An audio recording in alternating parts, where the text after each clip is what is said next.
रिलेशनशिपमध्ये राहत आहात आणि मुलीला लग्नासाठी वचन देऊन तिच्याबरोबर शारीरिक संबंध ठेवले आणि नंतर तुम्ही लग्नाचं वचनही तोडलं किंवा तिच्याबरोबर लग्न करण्यास नकार दिला, तर आता व्हा सावधान.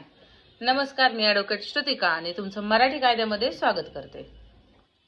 IPC मध्ये एखाद्या मुलीबरोबर तुम्ही रिलेशनशिपमध्ये आहात आणि तुम्ही तिला लग्नाचं वचन देऊन तिच्याबरोबर शारीरिक संबंध ठेवले आणि कालांतराने तुम्हाला असं वाटलं की मला हिच्याबरोबर लग्न करायचं नाहीये, पण तुम्ही तिला जे वचन दिलं होतं ते तुम्ही जर तोडलं, तर IPC अंतर्गत कोणत्याही कायद्याची तरतूद नव्हती.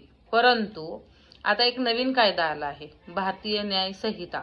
याच्यामध्ये अशी एक गोष्ट नमूद केली किंवा अशा काही कलम नमूद केले आहेत की एखाद्या मुलीबरोबर तुम्ही रिलेशनशिपमध्ये आहात किंवा त्या मुलीला लग्नाचं प्रॉमिस वचन केले तुम्ही की मी तुझ्यासोबत लग्न करेल आणि नंतर तुम्ही ते वचन पूर्ण केलं नाही, तर भारतीय न्याय संहिता अंतर्गत कलम 69 म्हणजेच 69 अंतर्गत तुम्हाला 10 वर्षाची शिक्षा होऊ शकते.